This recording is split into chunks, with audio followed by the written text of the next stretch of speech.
Black revolutionaries, distillery owners, Italian fashion retailers, and Motown Grammy winners all share their best stories never before told in any other media outlets on Detroit is Different. Visit DetroitisDifferent.com or download the Detroit is Different app on Apple's App Store or Google's Play Store.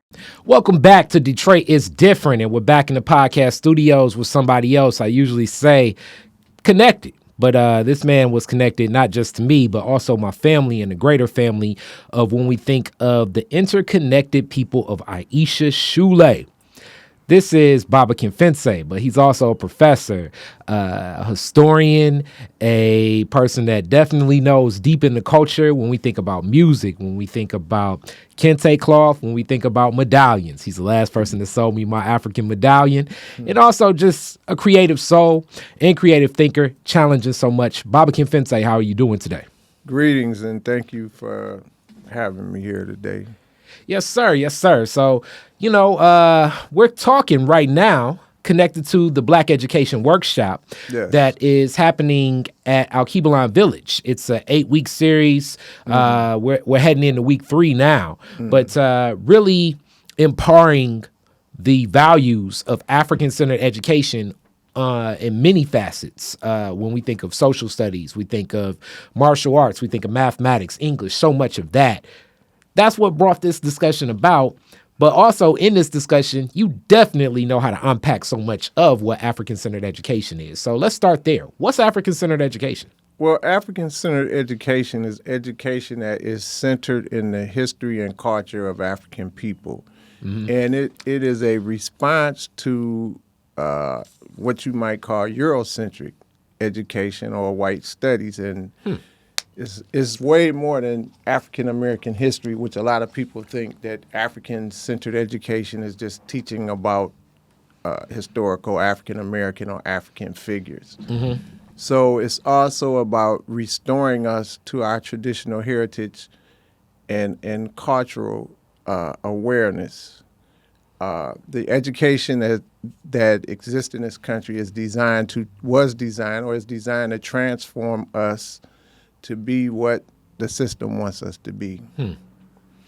All right, so that is deep in definition, and we're going to get more into that in this interview. But beyond that, let's talk about our meeting place. I usually start these interviews and I talk about, your Detroit story. But let's talk about the African-centered school story. Aisha Shule.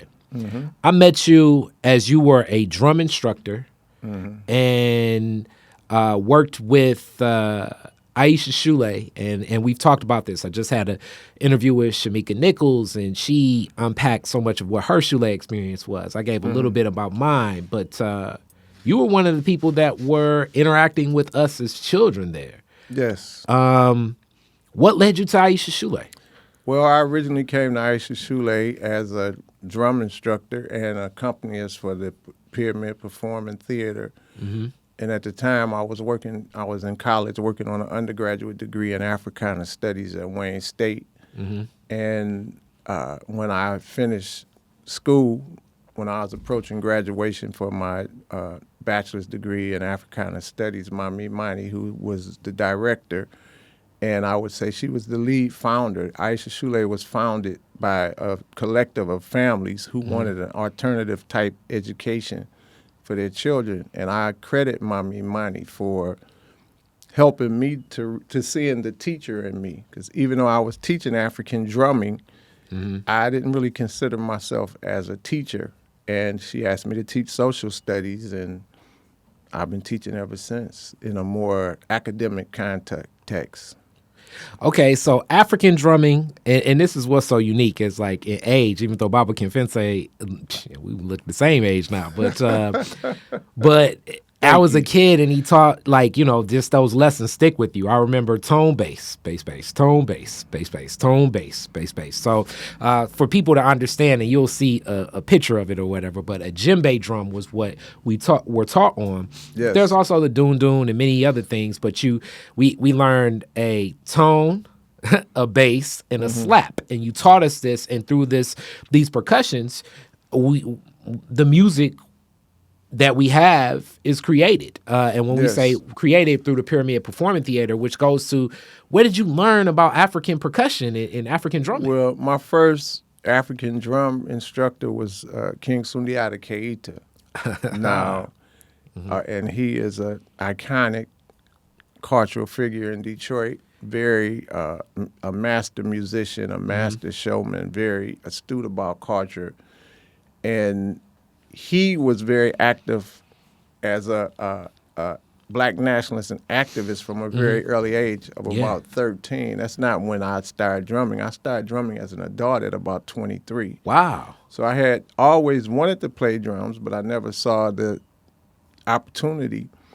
And when I was around 23, I ran into some extra money, and bought myself a conga from the pawn shop and connected with Sundiata and started taking lessons. That was about 1983.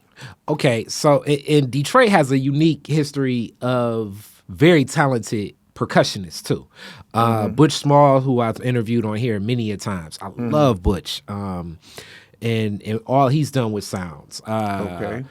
Maruga, Roy Brooks, so many, but King Sundiata stands out when we think of African percussion, and even that oozing into the sounds of some of the music that George Clinton has done and many others. Like, how did you know to connect with King Sundiata? Did you already know him?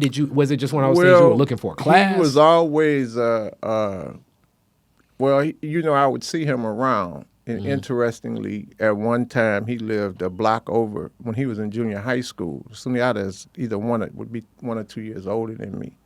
So I would see him walk past. I had no idea who he was, and I was like, this guy in these African clothes, kind of in a ridiculing kind of way, because he always had his own distinct look. And this was like back when you were kids. Yeah, this was probably in the early 70s.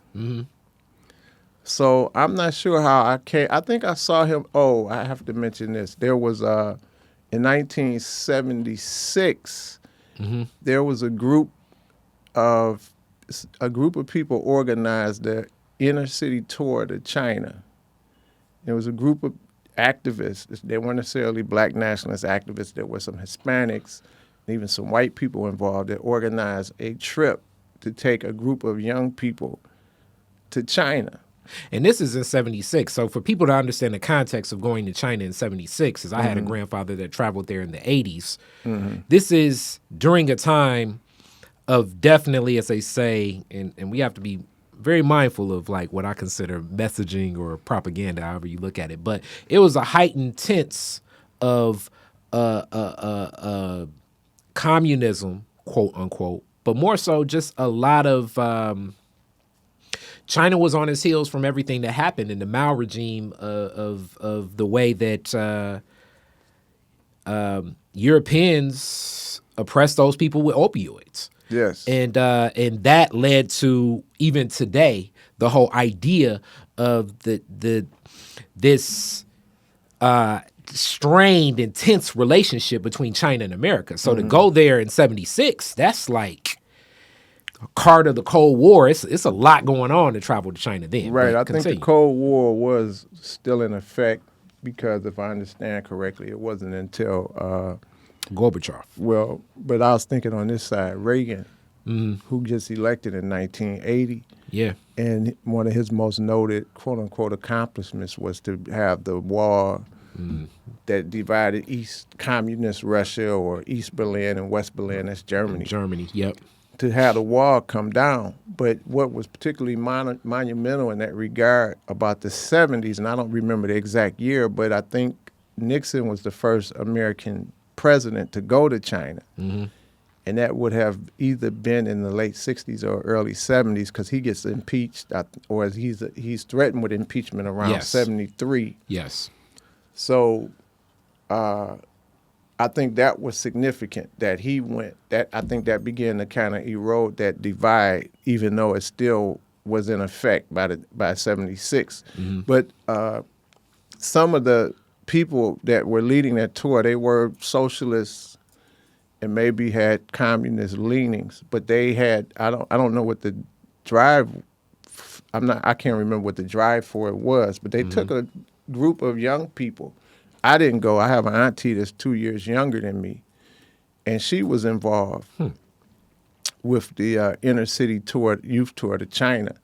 And there's also a brother, Osvaldo Rivera. I don't know if you know him. He's a community activist. He teaches at Wayne State. He's been a long time Hispanic, I think he's Puerto Rican, activist. And he was one of the key people that was a part of that. And anyhow, at one of their fundraisers, they had Amin Ra perform. And Amin Ra, Nguzo Sa Amin Ra was the name of the company. And it had, along with Sundiata, Modibo Keita, Kamal Amin Ra, there were a few other brothers and sisters. And this Amin Ra would be, of course, now it's in a whole nother generation. You may know Chinilo Amin Ra, and why can't I think of their son's name?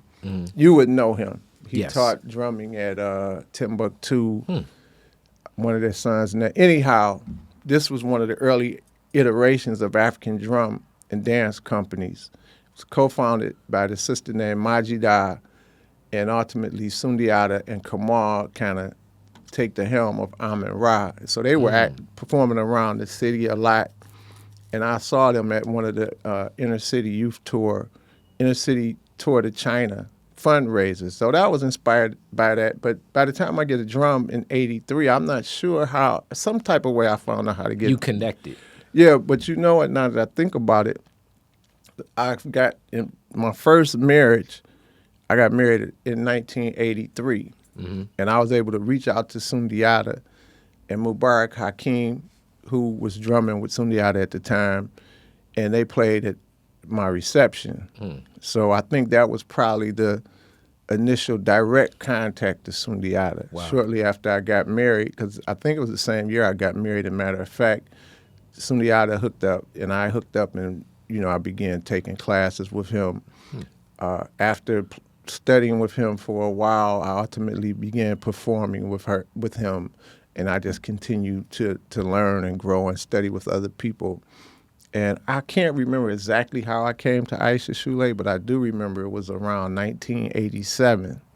And I think before I taught the drum class, I was just accompanying the dance class. It may have been because he was there and something in his schedule changed, and he may have referred me to do it.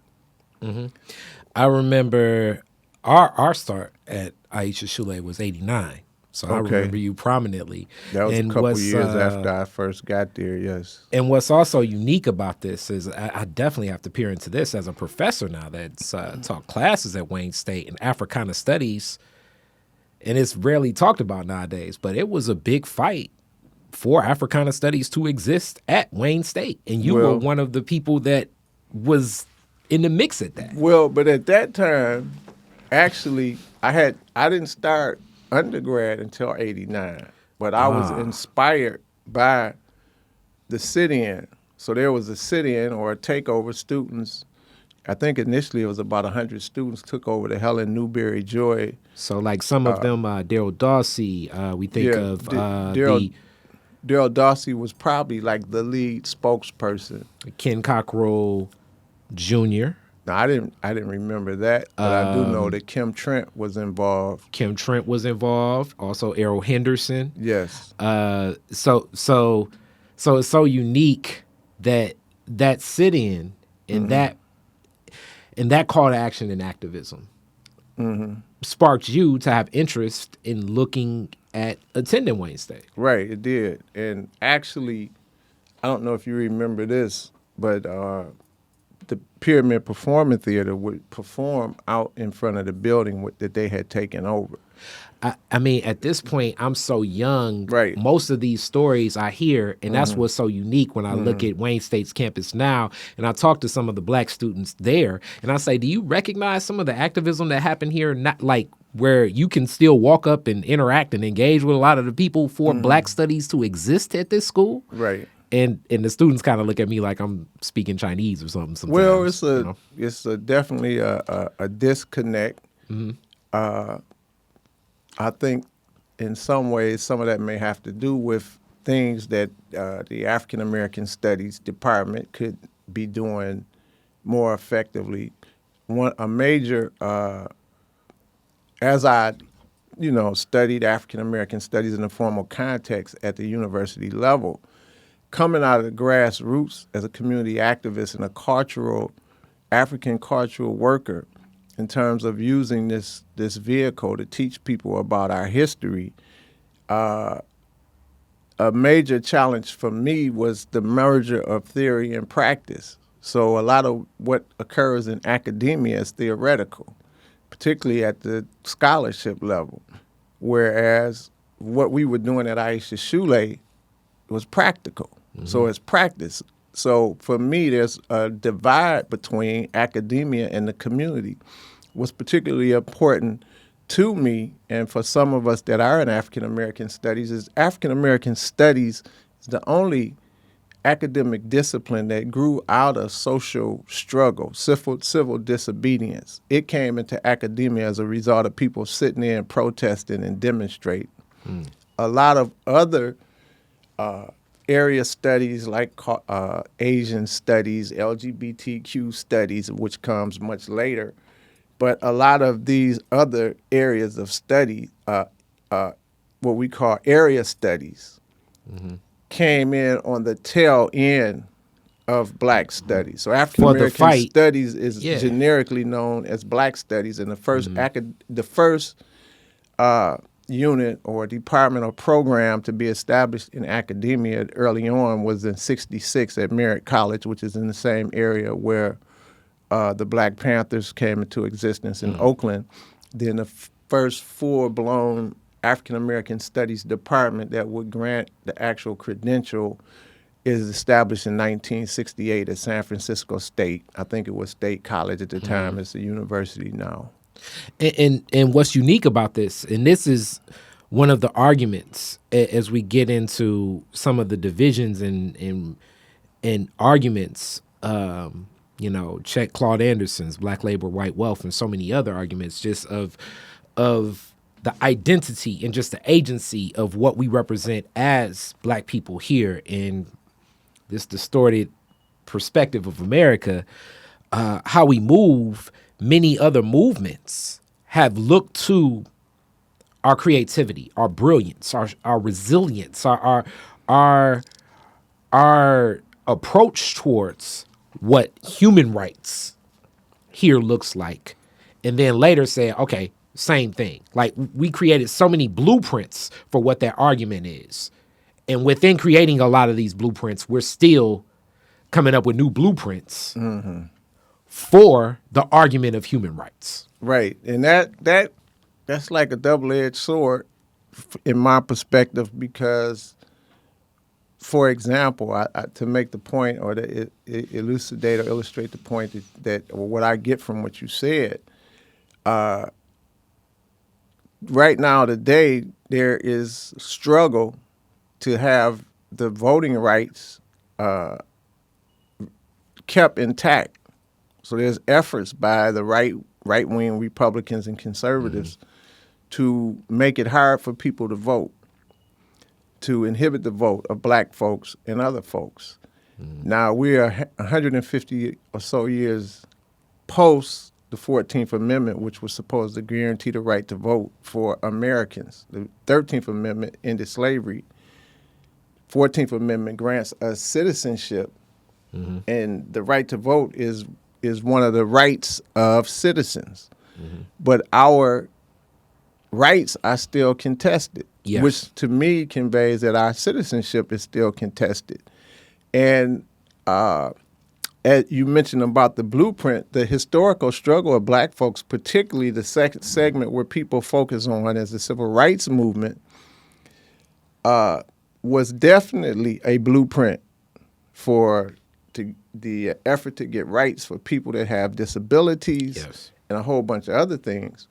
And part of what we have done in our effort to struggle, we can go back to Benjamin Banneker, David Walker, many voices of African Americans or Africans in America during the era of enslavement that challenged the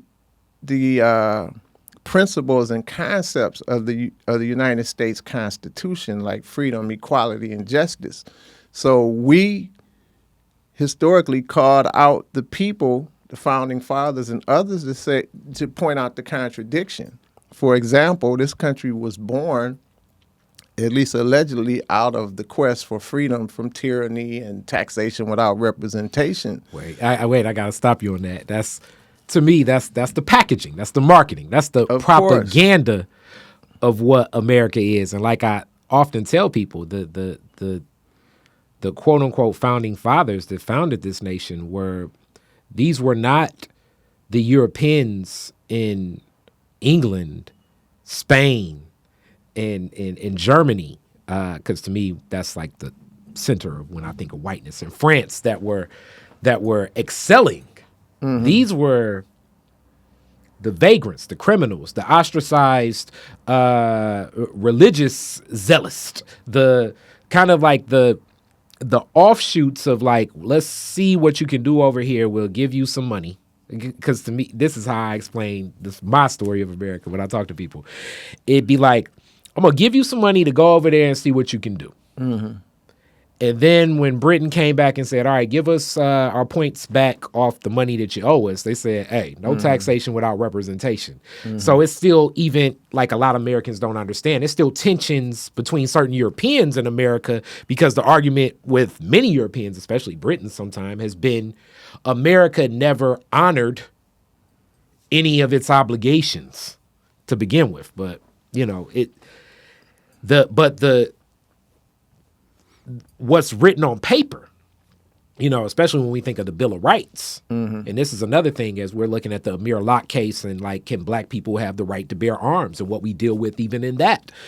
What we look at what's on paper is the design of this nation. I still feel like it's not, it was always designed for white men that own land and businesses. And outside of that scope, the further you go, the more it's just outside the design of what this nation is supposed to do. Well, they designed it for themselves. And during the time that it was set up, designed, or created, our people here, for the most part, were enslaved. And we weren't seen as people to begin with. There was no even consideration for the prospect or possibility of including enslaved African people. Mm-hmm. And in fact, one critique is that part of the problem we pose for this society is there was no plan for emancipation. No. And once emancipation came about at the end of the Civil War, it was kind of unclear on, well, what do we do with the Negroes? But being the people that they are, the shift was just a neo-form of slavery in the form of sharecropping and convict leasing. Mm-hmm. So that would be the new plan, which really, as I said, I refer to it as neo-slavery, but it's really a continuation of slavery, but neo means new, so still exploitation. Even the way we function in a capitalist society, the workers are exploited. And what I mean by that, if I'm a businessman, the only way I can really benefit or profit from employing you is being able to make more money, make a profit off of the expense I pay for your labor. So if I'm paying you $20 an hour, I need to be making that $20 back plus another $20 profit off of your work. Probably more like 80. But I would also go as far as to say, like, even the foundation of this nation, which, you know, enslavement of our people here goes back further than the foundation of this nation. And even with the foundation of this nation in the Constitution, as many people say, you know, 3/5 human being, that was a hard argument because the South, I believe, left the foundation still feeling bitter. Like the many of the Southern, the whole idea of the 3/5 human being was because Southern delegates wanted to have more say in what would happen in this nation.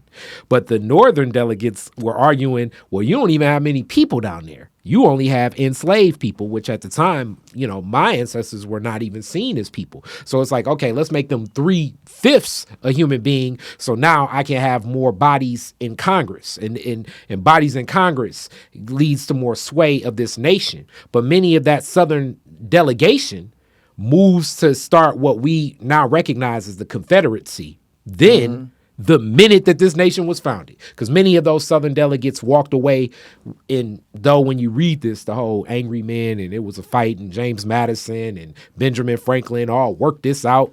Those Southern delegates did not feel that it was fair, and they never felt that it was fair. Well, it's been an ongoing struggle for power, but that's part of that, in my opinion, is human nature. So this country, the premise that this country is set on, that is built on, is the idea that all people are created equal, but the Freedom, reality liberty, is, justice for all. But the reality is, and you said something about the packaging or the branding. These are, we know that's just not true. Even if we look at the last president, this person has been allowed to get away with all kind of stuff. Yeah. All kind of stuff. And a lot of it has to do with, if not all of it, the fact that he's a white man. This was set up by white men for white men. Well, but a particular type, like I say, property and businesses. White men with property and businesses are even honored because it's still a caste system within what we label as whiteness. So even in conversations like this, and you have a wealth of knowledge in reference to this, and I like just stirring things around in my mind, but this still comes from the foundation of an African-centered education as the premise. What's the interest right now more and more with so many of the people such as myself and others around African-centered education now? And do you think that it's different now than what that movement was in the 70s and 80s? I think it's in decline now. There were some things that occurred within what I'll call the formal African-centered education movement. That movement evolves out of community control of schools movements in the late 60s. And that was an effort by African Americans and Hispanics to gain control of the schools, the public schools in our communities. And then after protesting, negotiating, compromising, and trying to approach or build or gain control of the schools in our community so we could control our children, the brothers and sisters that were at the forefront of that movement got frustrated with being played by the people on the other side, and they just said, to hell with this movement. We're going to just build our schools, our own schools. So one of the first was Uhuru Sasa, which was founded in New York, in Brooklyn, New York, by G2 Usi. And there were other schools popping up around the same time. And the idea was to create an alternative type of education. There was major philosophical or ideological debates. One of the main debates was, as we seek to establish an alternative type education for our children, should we create schools outside of the public school systems? Or because most African-American children or children of African descent are in the public schools, should we try to reform or fight within the system to create schools that can deliver the type of education we think that African children need? So, and it's interesting because this debate, ultimately you have groups of teachers and parents that separate from public education and establish independent schools or private schools. So like the earliest iteration of this during the Black Power era, or kind of on the end of the Black Power era around the early 70s, it's called the Independent Black School Movement. The Independent Black School Movement morphs into the African-centered education movement. So it wouldn't have been called that at its inception. Mami Mani, as part of a collective of families called Umoja Abuganda, which included Mami Mani, her sister Malkia Brantul. Do you remember Toby that went to the Shule? No. Okay, I think he may have come after you, but his grandmother, I can't remember her name, Mama Anamoy Hill, which was Mama Akanke's mother. I'm sure you remember Yes. Mama Anamoy. Remember her. Mama Anamoy. Razia Curtis. Do you remember Mama Kabibi? Yes. Her mother. And all of these, there were some other people whose names don't come to me at this time, but this group of families came together and said, we're going to create a school. And they tried it on a kind of trial basis. And once they got it going, I think they did it for maybe a semester. They just continued to do it. There was no such thing as a charter. So they weren't concerned. I shouldn't say they weren't concerned about the money, but the money was not a issue on whether or not the school could exist. Now that's around 72. I think they may have had an early version prior to 72.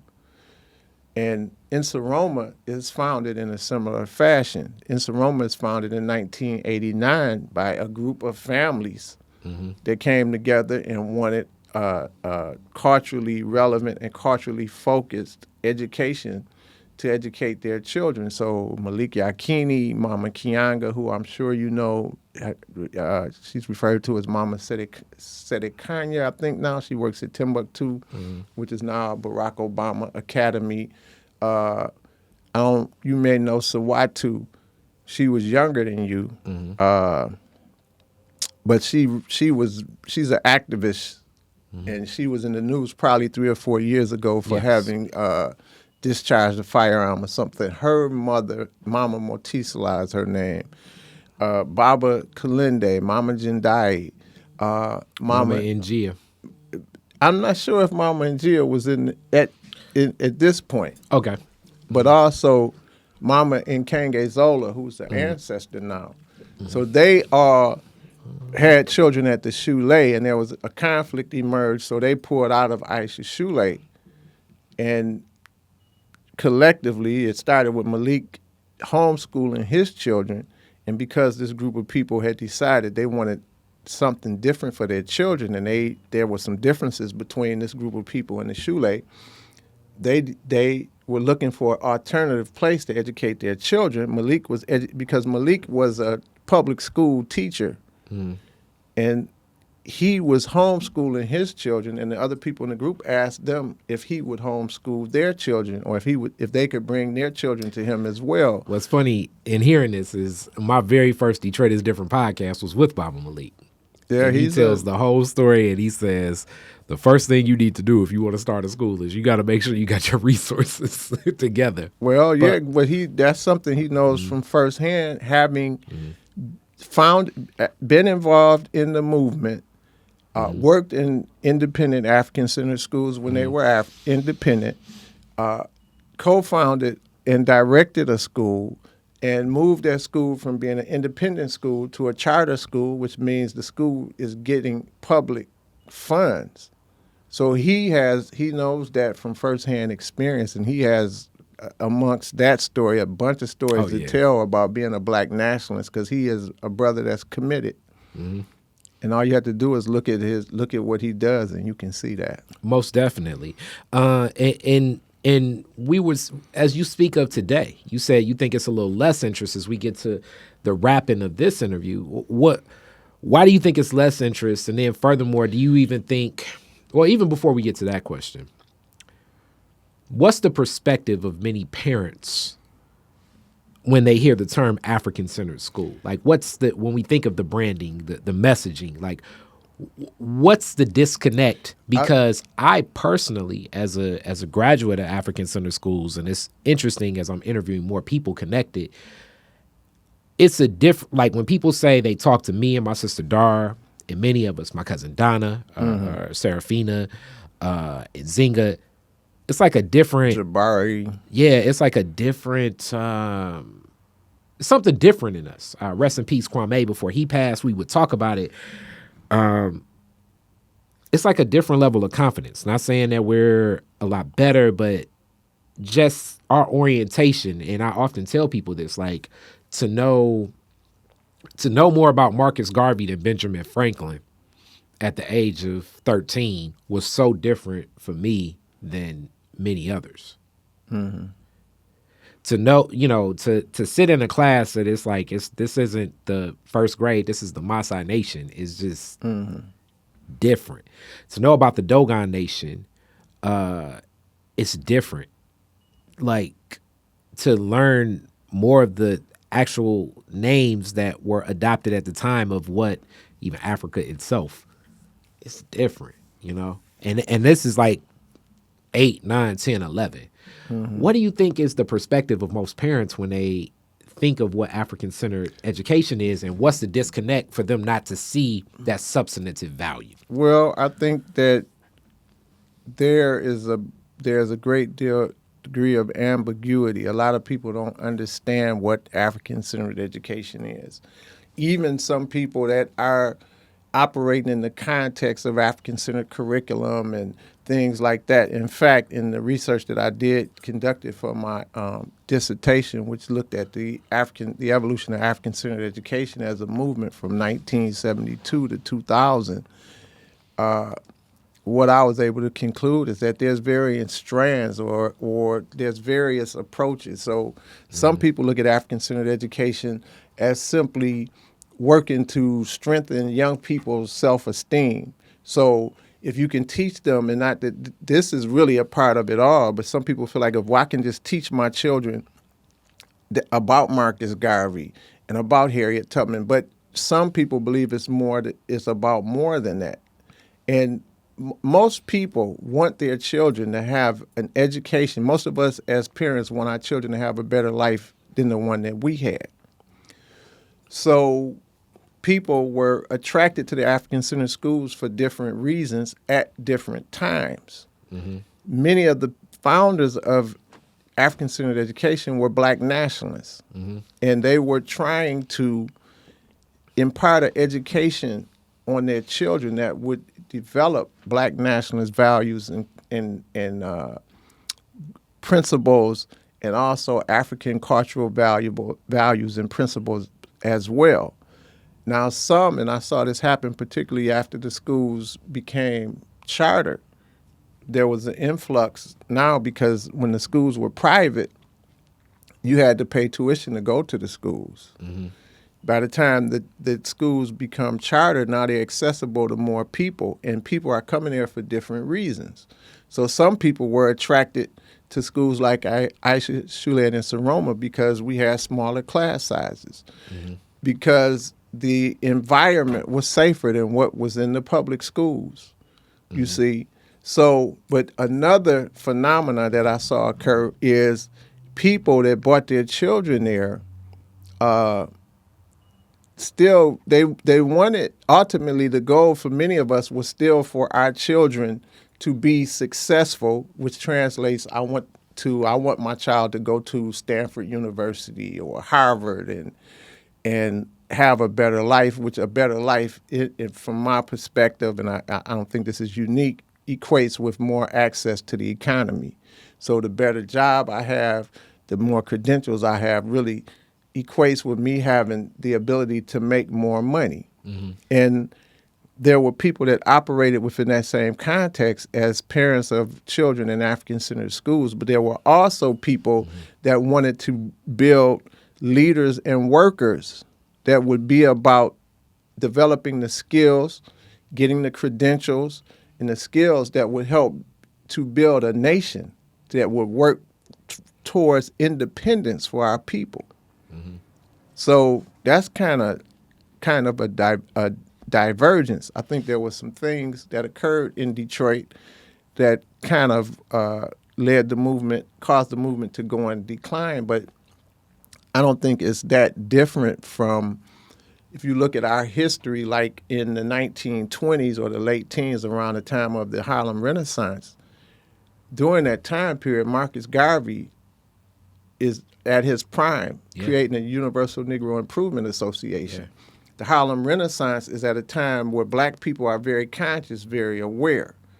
And this was a period that kind of was at a height in our ongoing forward flow in terms of our culture and history in this country. But there was also a time since then where that same spirit or energy went into decline. Yeah. And historians look at this and see that this ebbs and flows, this activism. Yeah. You see? So I think I know that the African-centered education movement grew out of the Black Power movement. It emerged during the Black Power era. And there was a time when Black Power was popular. Say it loud, I'm black and I'm proud. I'm just using that as an analogy. That type of music, wearing tikis, even before the medallions were out. Yeah. And then, if we could use the medallion just as a symbol, that becomes popular in the late 80s. True. Where some of us had seen the rise in black culture or affinity to symbols like the medallion and things in the 60s. Well, 20 years later, this comes back, and historically there's been an ebb and flow of activism amongst our people. And it seems, even though I think it's in decline, it's shifted in a way where now I think there's more emphasis on homeschooling and homeschooling collectives. And this even precedes coronavirus. Yeah. So a major organization for for African-centered schools was the Council of Independent Black Institutions, which was like an umbrella organization of independent African-centered schools. And there were things that occurred that caused friction in that organization. And, due to this friction, some of the debates and arguments over what is African-centered and do you have to be independent to be an African-centered school? Yeah. So this greatly impacted the structure of the organization.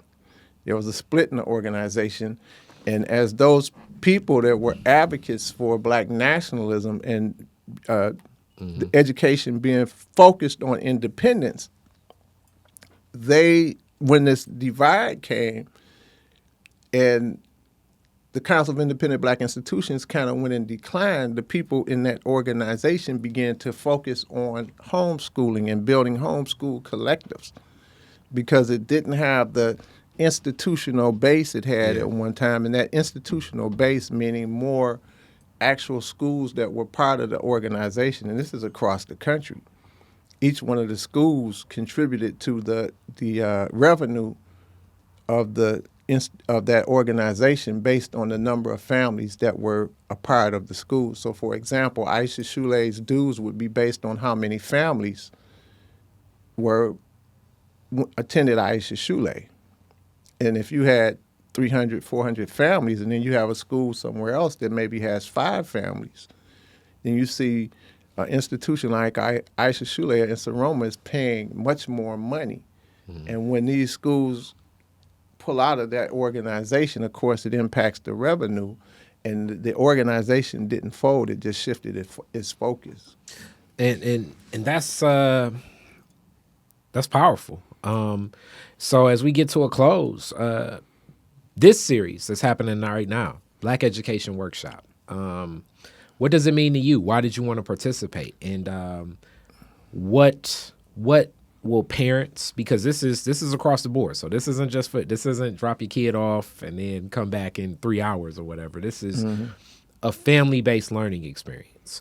What drew you into this, and why are you connected? I was originally asked to participate, and I commend Alkebu-lan Village and this particular project, which I understand is operating under the leadership of Barbara Gregg McKenzie, who has helped put this together. And it's interesting, not that it's not appropriate, but Alkebu-lan Village is technically not a school. And my hope would be that some of the African-centered schools would be at the spearhead of this effort. But as my dissertation looked at the evolution of the African-centered education movement in Detroit, part of what compelled me to select that research topic, it was disturbing to me as I watched this movement shift and what I think began to decline. So I saw these philosophical differences play out, and I feel like it helped contribute to the decline of African-centered education as a movement. So to see Barbara Gregg, Master Cofield, who of course is the director of Alkebu-lan Village, for them to see a need to do something like this, it touched my heart because this is something I'm passionate about. Me teaching in Aisha Shule and NSOROMA Institute was very much about a passion. Me playing drums is about a passion. My introduction to Black nationalism in a formal sense came through the Shrine of the Black Madonna, which really took me off of the streets of Detroit. But I was exposed to a lot of Black nationalist ideas and concepts and influences by growing up in the 60s. So there used to be political rallies in the parking lots of the grocery stores. You're probably too young to remember stores like A&P and Wrigley's, but some Saturdays you would see political rallies with people, and it wasn't necessarily a protest, it was just to geek you up about our culture and our history. Going downtown and seeing Black Panthers, brothers and sisters selling newspapers and collecting money. Seeing the news with people like Fred Hampton, Huey P. Newton, Bobby Seale, the San Quentin 7 or San Quentin 6, George Jackson, seeing these people in the news, that fascinated me as a young man.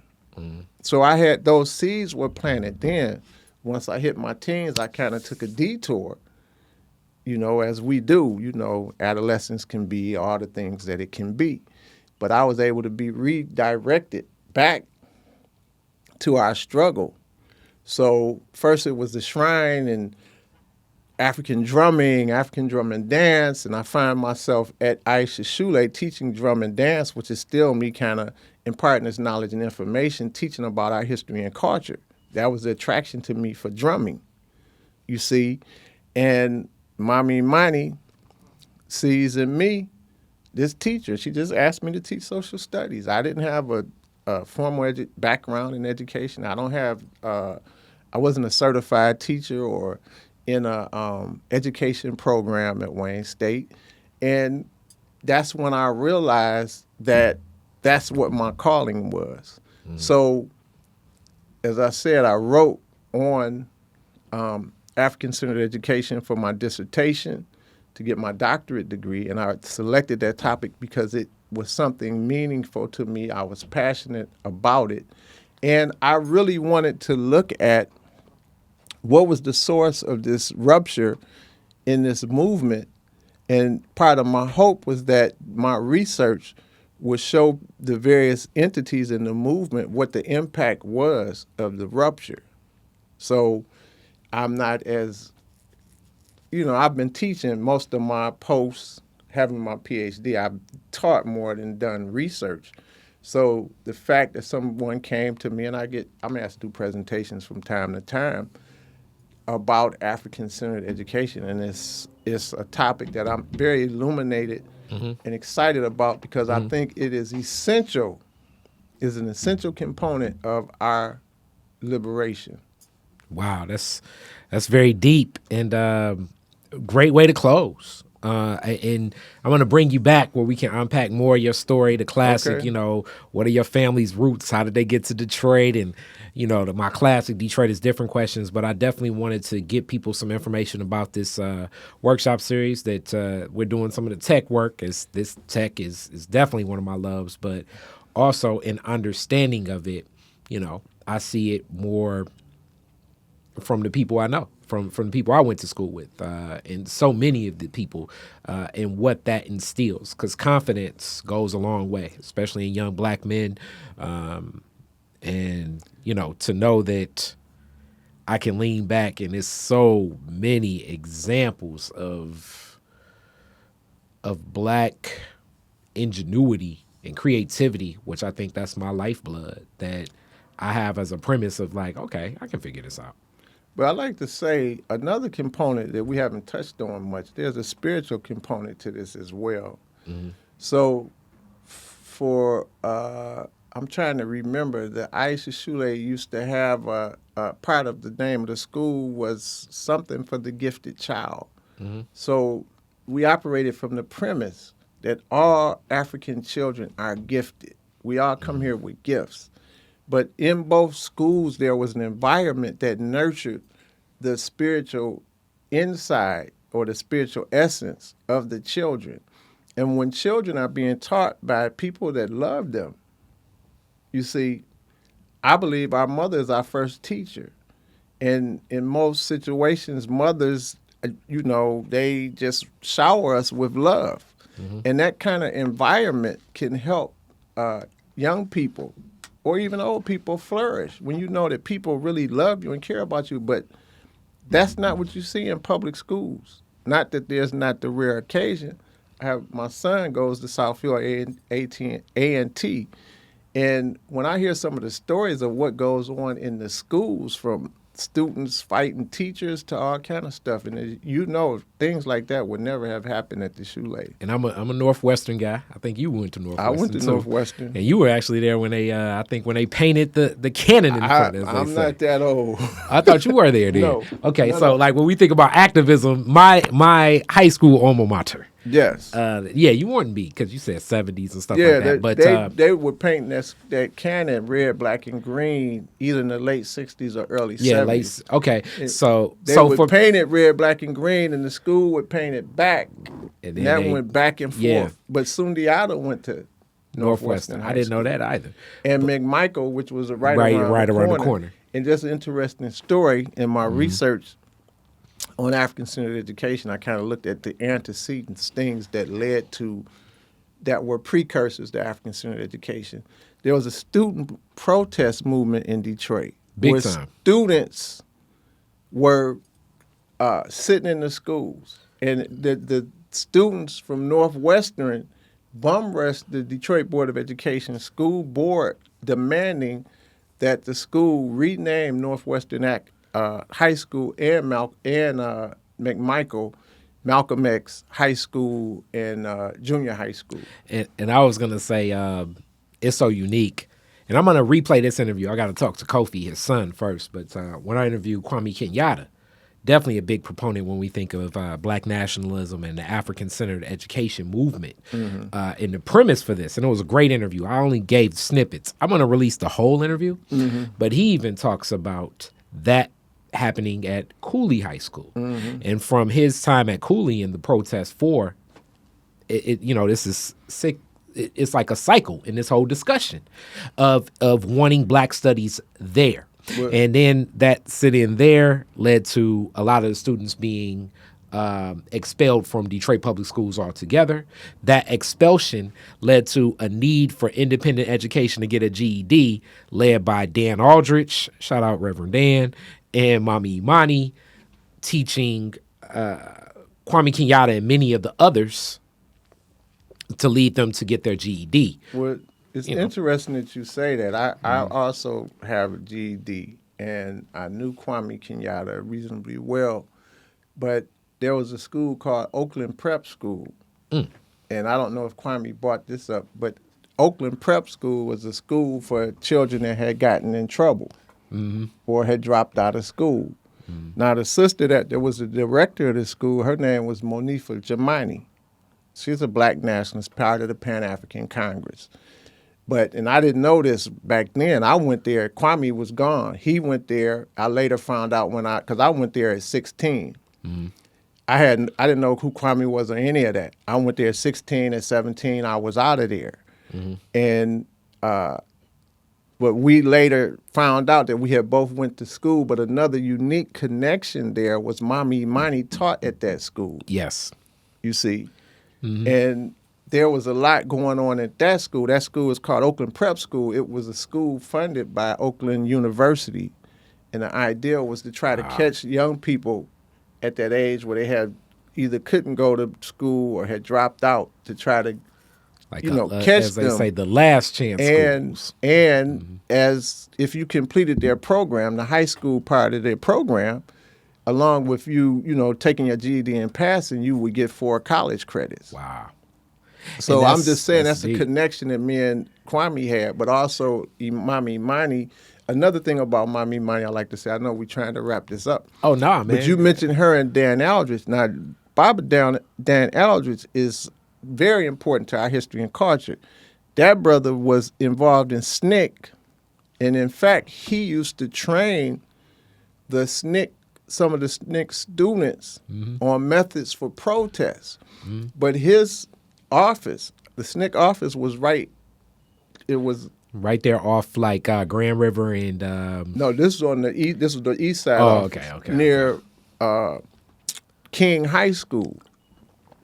You see, and he was that student protest movement. He was also teaching, very big in that. He was teaching children, high school children, how to use these same tactics. But Mommy Imani was teaching at what was then Eastern.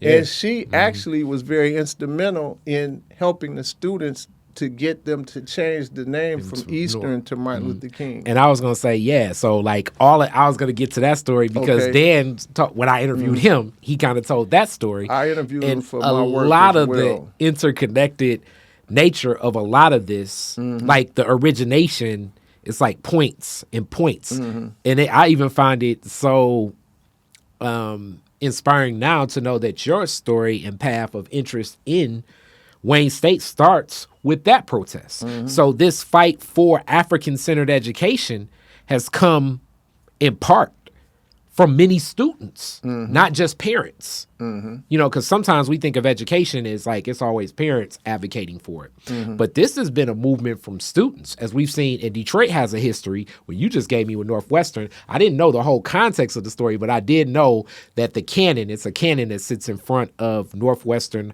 High School, and I'm the president of Northwestern's alumni, but in front of Northwestern High School, because of the armory and many other things that connect Northwestern, was painted red, black, and green. I knew some of the black and forth around the time that Sacred Heart Ministry, the Jesus was painted black. Like it's a lot of activism in and around these Linwood, Dexter, Detroit streets. In the midst of those two places, those locations, you have Northwestern High School, which you probably know that Northwestern was originally on the corner of Grand River and West Grand Boulevard, where Tabernacle Church is. And then you have Sacred Heart Seminary on Chicago and Linwood. But right in the middle of that, you got the Shrine of the Black Madonna. The heart of black nationalism when we think of Christianity. Yes, sir. Jeramogi. So, I mean, it's this city is replete with activists, and not just in the 60s or the 50s, going back to the 1800s. People like, I don't know if you've interviewed Jamon Jordan, but people like, oh my God, William Lambert, and I forget the other brothers' names. These brothers were abolitionists in the 1800s. And a lot of the story or the narrative about abolitionism is distorted. Because these brothers were not just peaceful, follow the white abolitionists, whatever. They were armed brothers that were about it. This is so unique as you talk about, like, it's like it just keeps unpacking to understand the resilience and even the connection to, what's that, Chatham, Ontario. I had a studio back when I was a part of the 1440 Collective off East Gratiot, and connected to that studio is this old Catholic church that Jimmy Womack was at one point in time pastoring. Like, well, not Catholic. It was what is that? What's the wing of Catholicism that kind of it gets into black? Okay, I'm tripping on that. But the church, it's an old steeple, but connected to that because they were connected to this abolitionist movement. And he was telling me some of these stories of Lambert, but they have like a couple of caskets that at the bottom of the casket, it's like, okay, this is how people got to Canada. A hidden compartment. Yeah. And like just looking at this stuff, it's like, wow, this is just the story of the Blackburns, who, I don't know if you know that story, but the Blackburns, they were arrested. I think they had escaped from slavery. And see, prior to this Fugitive Slave Act, black folks would come to Detroit. This was one of the terminals or destinations that people came to via the Underground Railroad.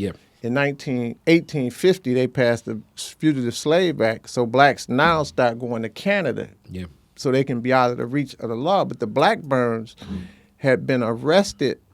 I think the wife had been arrested, and she was in jail, and the community came together. A sister went there under the guise of visiting her, and she went in, and they changed clothes and the Blackburn was a couple. The sister escaped and was able to get to Canada. You see, I mean, the history here going back then, and another thing that a lot of people don't know. So you got me started. There was a time where Canada, Windsor, was controlled by the British, and the British, we know, enslaved people. Yeah. So slavery existed in Canada, and Definitely. people were escaping from Canada, fleeing the British, coming to this side. Yeah. So this back and forth resulted in the creation of communities on both sides that were there to support our ancestors as they were seeking refuge from slavery. Deep. I'm going to definitely bring you back. This is, thank you so much for your time. You're welcome. This was rich. One thing I want to say, I know I keep saying this, but I urge you, I hope you had the information. I hope that there's still time that parents that may see this, family members, teachers that may see this. There was a sister there that was the curriculum director for one of the schools in the city. But hopefully we can, an interview like this and things will urge or incite others to come and participate in the remaining 6 or 7 weeks. Yes. Because we need a resurgence in African-centered education, particularly now that we're having all of this discussion, misinformation about quote-unquote critical race theory, and they're trying to shut down teaching the truth in public schools. So this is a time, in my opinion, that African-centered education is even more important, and we find ourselves under attack. I talked about the voter suppression and things like that. We saw what happened at the Capitol. January 6th which is a direct assault on people of African descent and our vote. So this conveys to me, and I think these are people that are holdovers or the descendants of the people, you mentioned the Confederacy. Yeah. These people are still fighting the same war, and we need to get on point or on par with understanding what's happening and, intensify what we're doing to save our children and ourselves. Definitely. Thank you so much, Baba Kenfense. You're welcome. Detroit is Different is where you get information, artistry, history, music, and even comedy. Detroit is Different, a home for the culture of Detroit. Visit online at DetroitisDifferent.com today.